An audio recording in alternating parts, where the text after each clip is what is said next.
Start again. Hello, everyone. We know there are lots of you guys out there who are curious about cruising and dipping your toe into that seawater for the very first time on a cruise holiday. And today, Paul and I are here to help you plan, get excited, and perhaps start thinking even more about that first cruise. Yeah, the first cruise, I think it's always challenging because if you haven't done a cruise, there's so many unknowns. Yeah, But there yet, really is. You know, it really is the best thing to do. So what we want to do today, Kathleen and I, is convince you to take that first step. Just have a listen to the video. Hopefully we answer some of the things that are niggling with you. And then we can kind of move you on to the next phase of actually getting on a ship. Yeah, because I think starting out, even coming down to trying to choose a cruise line, there's so much choice. And it can be tricky to know which way to look. So I suppose you need to consider what's important to you on a normal land-based holiday. Yeah. Do you enjoy kind of a luxury experience? Do you have a family that you're bringing with you? You know, do you want a quieter experience, or do you like the sort of resort that has all of the bells and whistles? I think, with cruise, the cruise lines don't make it easy. They have some great marketing collateral out there. You're going to see loads of advertising from some of the cruise lines over, the Christmas period into the new year, all of that sort of stuff. But what you must remember is there is a cruise line for everybody. There is a ship for everybody. It really is a case of speaking to an expert and understanding and outlining what you're looking for, what you want in a normal holiday, or a land-based holiday, as we would say, and what you want on a ship. Because whatever you're used to, we can find an equivalent, and I bet we can find something better. And I think that's what has us so excited, because we are just really passionate about cruise. We're aware that there's loads of people out there who want to do it. Yeah. But sometimes their friends say something quite negative about cruising, and it kind of deters them. So what we want to do today is kind of knock out some of those kind of questions and barriers. So let's kick off. Okay. Well, I have to say, when I came to choosing my very first cruise, speaking from experience, I was someone who very much valued having plenty of entertainment at my fingertips.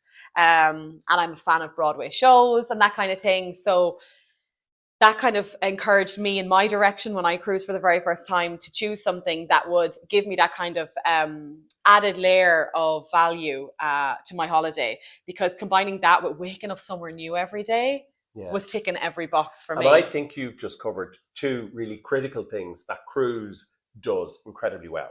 Value for money. Absolutely. The cruise lines are massively competitive. Like when you consider what you get for your spend. So with us, when you buy a package, you're getting your flights from Ireland to the destination, then you're getting the cruise. When you're on the cruise, it's not just the entertainment. All of your food every day is included. For most of them, your tips are included. Yeah. For some of them, drinks are included, or you pay an extra for the drinks, but some great entertainment is included. Then layer on the facilities. Yes.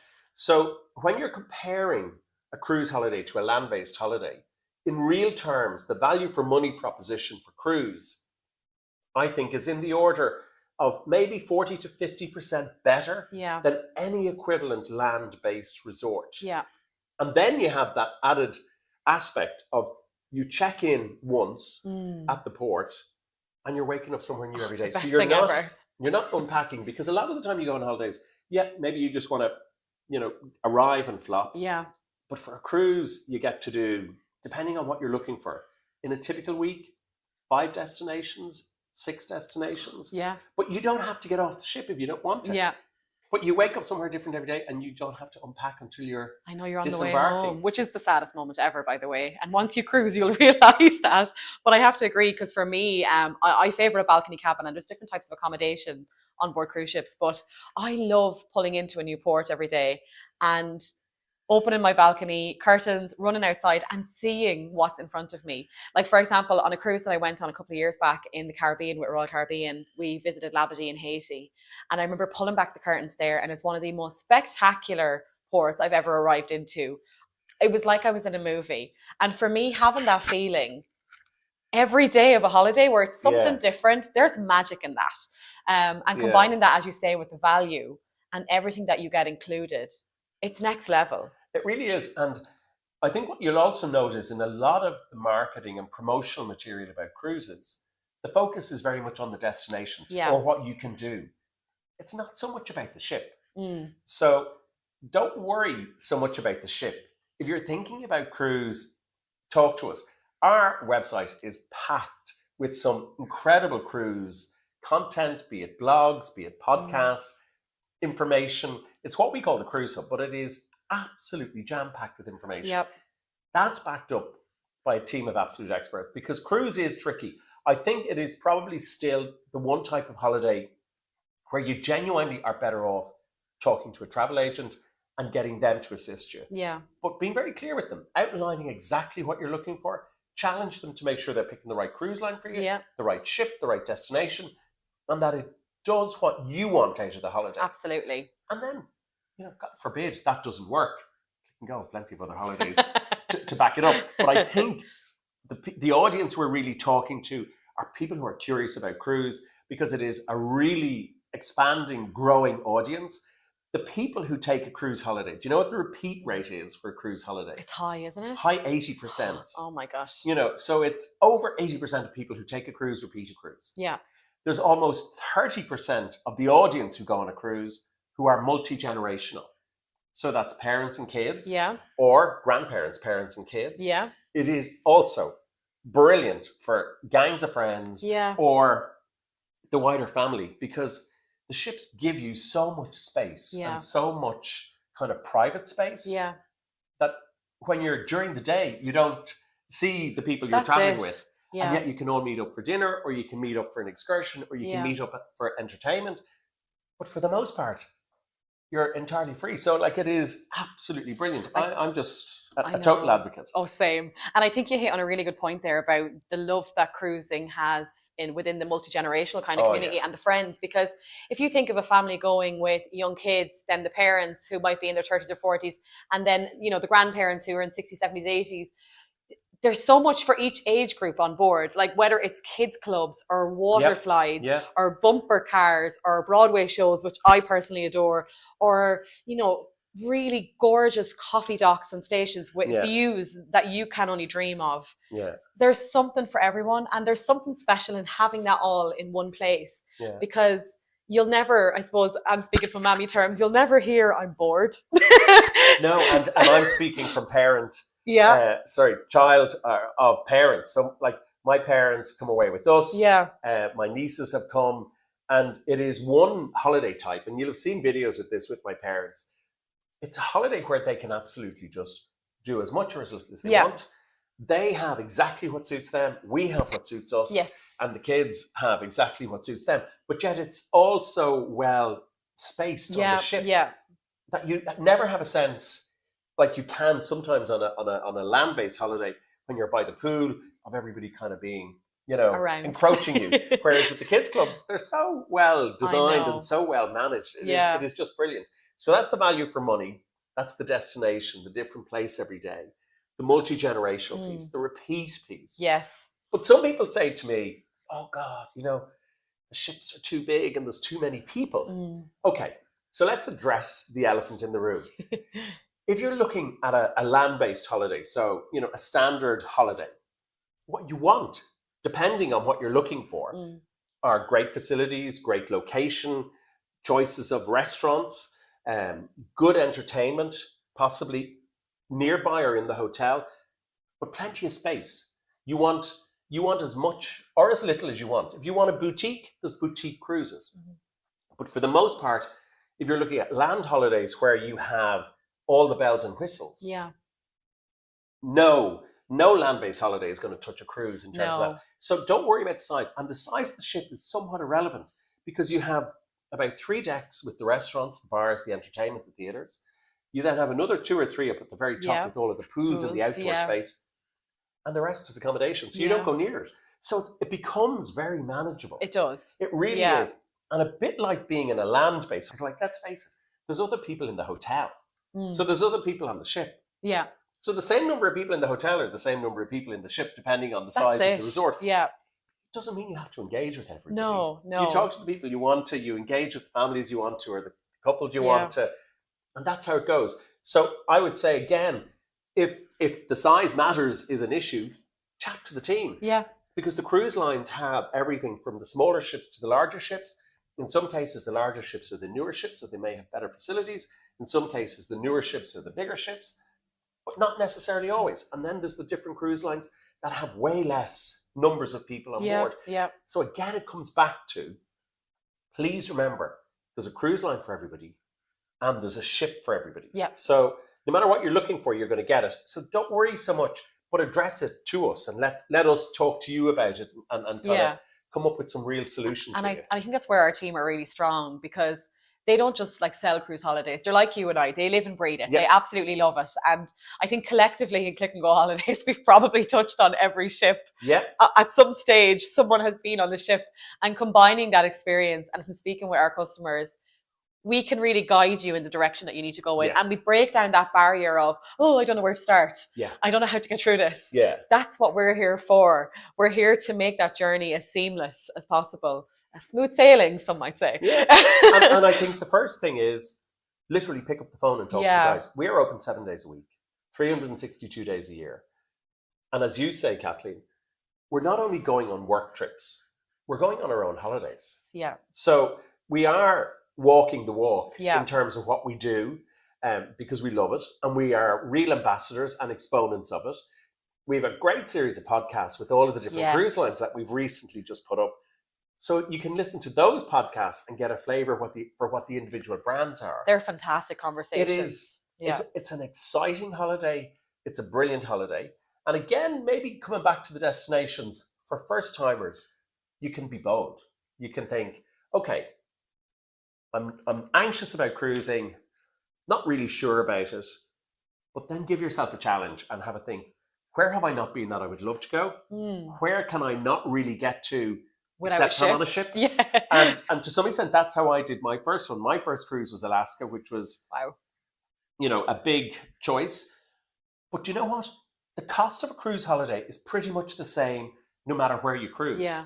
There isn't a huge deal of difference Yeah. on a per night basis as to where you go, whether it's the Med, the Caribbean, Asia, Alaska, Norwegian fjords, Iceland, transatlantic, any of that. It's pretty much the same.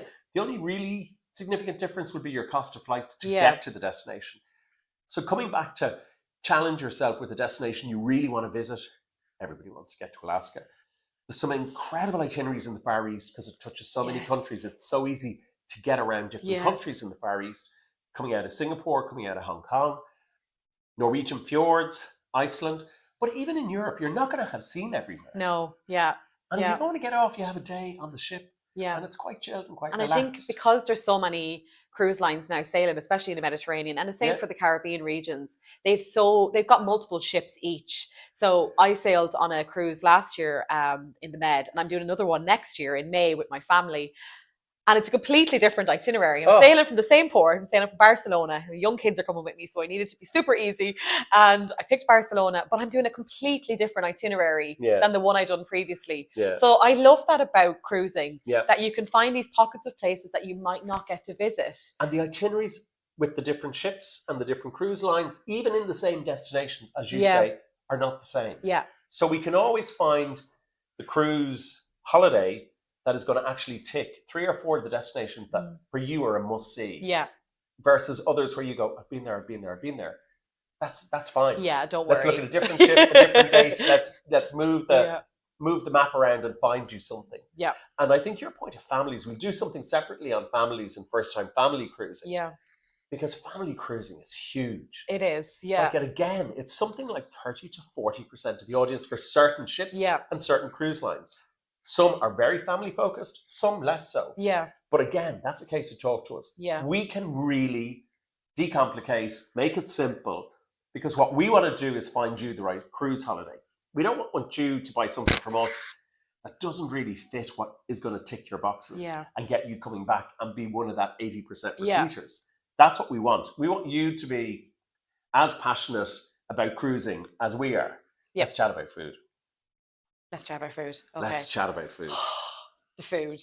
I mean, the choice to begin with. That's the big difference. I think, sometimes to a first timer, perhaps when you see food or you see a cruise holiday price, it can look a little bit more pricier than something that you might enjoy on land. Yeah. And I don't think people always realize that you cover so much. And I know we've spoken about that in this video, but the food and the standard of food and the choice that you get included in the cost of your holiday on a cruise ship is fantastic. Like, a cruise holiday is pretty much all-inclusive. Yep. It will depend on the drinks package as to how inclusive it is. Yeah. And that varies by cruise line. So we don't want to get into that now because that's too, this goes with this goes with that. Yeah. But all of your food, from the moment you step on board, all of your food is included. You're so and spoiled. your choices are just spectacular. Yeah. Yes, you can go to the buffet or the galley, whatever they want to call it. Or you have the sit-down restaurants, which I prefer. If I'm on holidays, I like the idea of sitting at a table and somebody serving me, bringing my plate to the table, clearing it away and having a bit of banter with the waiters and having choice. Yeah. You always have that, be it for breakfast, for lunch, or for dinner as an option. Yeah. Everything is not in the buffet. And some people focus on the buffet and they don't need to. There's loads of snack bars and snack places and cafes around the place. And pizza just for bars. Hot dogs and pizza and burgers and the little snacks you want. It's great, yeah, and little sweet treats as well. And then you have, most of them, nearly all of them have speciality dining, which is just like gourmet restaurant, a la carte, Michelin star restaurant, because the cruise lines absolutely focus on the food on board. You're on that ship for 7 days. You don't want to be eating in the same venue all of the time. You want to be able to move around. So like the choice is spectacular. And there's a great thing that all of the cruise lines have. Some have it on an app, some have it in your cabin. Daily cruise planner, and it just gives you full overview of what it is. But just to give you an idea, like you're looking between probably 15 to 20 food venues per ship. Yeah. On average. Yeah. Not everyone, but on average. You're not going to find that in a hotel. No. Or in a resort. You could eat somewhere different all the time. And sometimes maybe there's an extra charge for the speciality, but it's very small. It's small. Like, you're talking $20, $25 per person, or €20, €25 per person extra. But it's lovely for a little extra special experience when you're on board. Just a little steakhouse meal, why not? Just breaking it out. So what else have we covered? I think people just need to get on the phone, speak to us, I know. talk to us, ask us questions. If there's anything we haven't covered or anything that you have a question on, give us a shout. As I said, we're open 362 days a year, 7 days a week. They're only closed Christmas Day, Stephen's Day, and New Year's Day. So those are days that you probably do want to sit with the family and talk about holidays. Yeah. And then you can phone us straight afterwards. But like, there's great choice. There's great cruise lines. Yeah, it's an amazing holiday. Go for it. This is your sign. This is your absolute sign to go for it. And I think if you book with our team here at Click&Go Holidays and you speak with our team, you have assurance in the sense that our team are the #1 cruise specialists in Ireland on Trustpilot, and that has been recognised by Trustpilot. So you're in the best hands. They look like they will be as passionate as we are chatting about cruise. Because like we sit in cruise strategy meetings, we work on the website, we're always talking to the product team. Yeah. Like this cruise enthusiasm is infectious right through the business. It is. It is. So we're here. Reach out to us. Give us a call. Pop us an email. Follow us on social media. We will be back to you. We will get you started on your first cruise journey. And we hope to see you all soon. Click&Go.com.